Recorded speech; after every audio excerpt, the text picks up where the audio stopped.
cheese or meat lovers, dude? I'm going with meat lovers first. Yeah, so yesterday we had Jets. They have Jets over here, right? I don't know if they have Jets. I thought they had one in Clearwater. Anyway, everybody was like complaining about it because I guess every Saturday they ordered it. Back in the day when they used to like buy lunch for everybody. Yeah. Every single Saturday that's what they get, and I didn't know that. So I was like, oh, Jets, I've heard it's really good. Yeah, I ordered it. It showed up. Everybody's like, oh my God, Jets. This is like a flashback. Because you get it every Saturday. Yeah, because I used to get it. Yeah. That's freaking. But that was before I started there. How long you been in the car business? I have been almost 15 years. Oh my God, 14 years? Yeah. You started Autoway Honda? No, I started Autoway Ford in Brooksville. And then you went to Autoway Honda, right? Mm-hmm. Yeah. Yeah, so I took like 6 months off from Autoway. Tried a couple other places. Did not work out well at all. And then went to Autoway Honda. January 2007. That's where you and I met. Uh-huh. I never knew that. 11 years. I never knew. That's crazy. I never knew. How did you get started in cars? Autoway Honda is where I started. And it was really funny. I was waiting tables at Carrabba's in Clearwater. Yeah. And David Lyons comes in.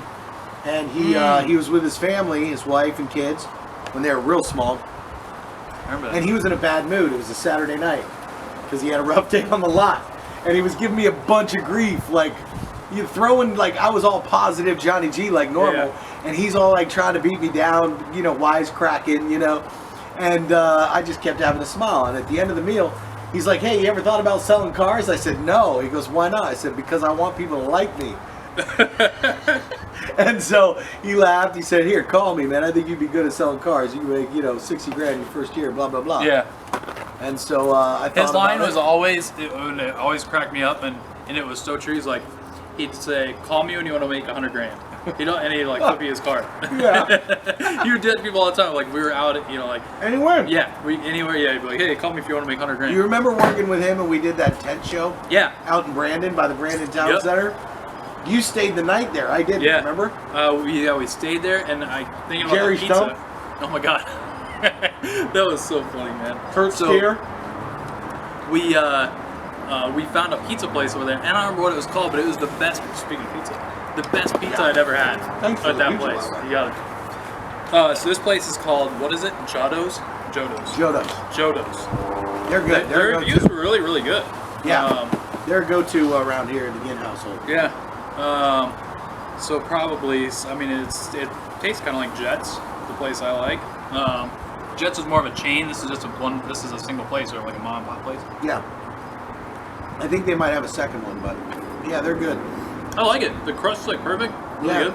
It is good. I like it's New York pizza, right? Is that what you consider New York pizza? I don't know if you can consider anything like New York pizza here. Yeah, pizza in New York is New York pizza. Right. Anywhere else is Florida pizza. There's a guy in one of the groups. He's a general manager of another dealership. I always see him talking about pizza from like down here. He's always trying to find a good pizza here, and he like never can find it. No, man. Yeah. That place in Brandon. And if he's watching this now, he'll probably know what it is I'm talking about. But anyway. So Brandon Pizzeria? I don't know what it was called. That was so long ago. I had Bandingo there for a little bit. Really? Yeah. They said something about the water that they use or the sauces. I don't know what. So there's something, you know, some sauces make pizzas the best. Yeah. So before that, you're from here originally, right? Mm-hmm. Born and raised in St. Pete. Went to Admiral Farragut, went to St. Pete JC, and then went to University of Florida. And then I left and went to Colorado. I was in Colorado for 10 years on the radio. And I was doing the radio biz for a while. I kept getting fired, but then I worked in beer distribution as a sales rep, and then I moved to Costa Rica before moving back here in 2008. Yeah, I ran out of money in Costa Rica having too much fun. Really? Yeah. Me and my buddy Greg Bell. He's the mayor of Tampa, by the way, if you've never met Gregory Bell. He's the mayor of Tampa. Yeah, he was. Yeah, you guys, you were in my wedding, and so was Greg. Yeah. And so I came back here in 08 and worked at Carrabba's for a little bit, waiting tables. Then met David Lyons, and he actually got fired from that Carrabba's in St. Pete. And I've been fired a lot in my life. And my wife actually says it's a good thing you're a business owner because you're really unmanageable. And she's right. I can't manage my life half the time, especially now that I'm busy. It's really difficult to try and keep up with a lot of things, But I like the car business because I could, be there a long time, and like the challenge of getting the up to the sale. Yeah. What made you get in radio? We talked about that before, but I don't really remember. I was taking a class at the University of Florida, my first semester there after getting my AA at JC. And back then, St. Pete College was called St. Petersburg Junior College. Mm-hmm. And so anyway, I took this class called Radio and TV Production in the College of Journalism and Communications at Weimar Hall at Florida. And this was the first time I got an A on a test, a midterm, in a class in college that I really enjoyed. Like, I was splicing reel to reel in this radio part. It was radio and TV production, but the first part was radio, second part was TV production. First part was radio. I was really excited, and I enjoyed doing it, and I thought to myself, I really like the radio thing. Let me go down and see if I can get on Rock 104. And the guy gave me a shot and put me on overnights from 2 a.m. to 6 a.m., Tuesday night overnights, one night a week. And I even worked that Christmas, like months later. I worked that Christmas day. It was my first ever day shift, and they fed me a boxed lunch.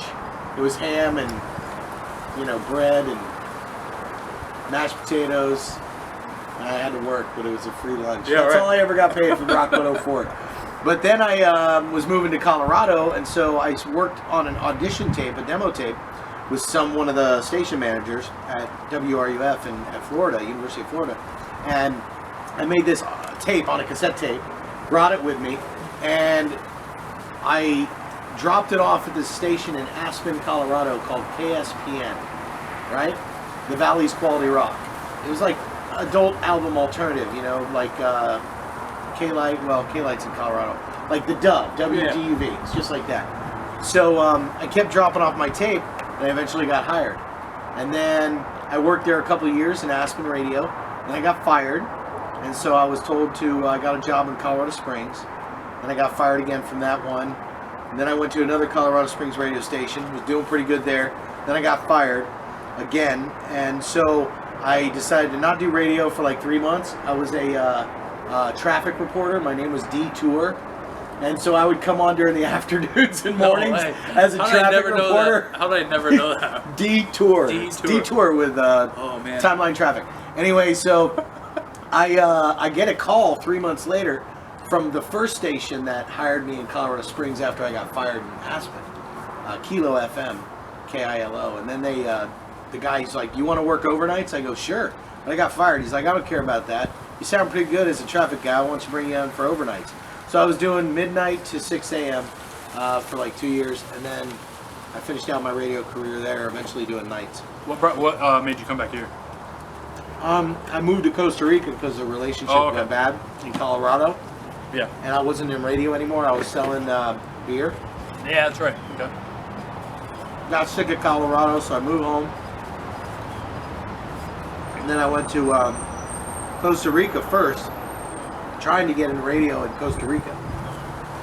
But it didn't work because I didn't have dual citizenship. So I had to move back, and I ran out of money anyway. So you came right back to St. Pete? Uh-huh. Hometown. That was when you were at Carrabba's, right? Yes. What, so you started working at Ottaway Honda. What was it that you liked about it from the beginning? Did you like it at the beginning? Did you hate it? No, I didn't hate it. I liked how I got all the training, because I remember telling David Lyons, I don't know how to do much when it comes to selling cars, but if you give me the tools and you train me, boy, did they train us. Yeah. They trained us. So training was good, all the different personality trainings, the disc personality trainings, mirroring, all that stuff, the 5 A's. Yep. So, wow, what month did you start? You started in 09 there, right? Yep. So then I met you in January of 2010, and I'll never forget, you and I like hit it off pretty much right away. So I don't know if you remember the story. Well, I think it was like my first week there. We were doing the trade walk. We do the trade walk every morning, remember? Yeah. So this guy David Wayne, Lyons. yeah, Lyons. Oh, that was his baby. And Wayne Ott. I remember Wayne Ott. Were you about Yes. to how was he Yes, doing? I don't know.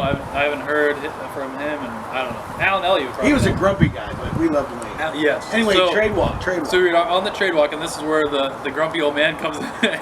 This is where the grumpy part comes in. So we were talking about something. You asked a question, and he went off on you, like he's like, "Geez," he's like, "Johnny, really, Johnny?"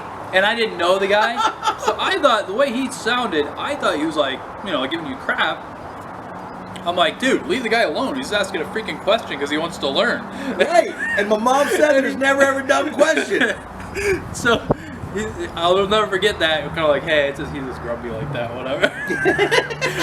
So then you and I like hit it off. So, And then the whole golf cart thing. oh my gosh. Those are good times. Yeah, you got your arm. Well, we'll leave that for another episode, right? I got run over by a golf cart. Yeah. Long story short. We're And you were probably driving, right? Yes, I was driving. I got ran over.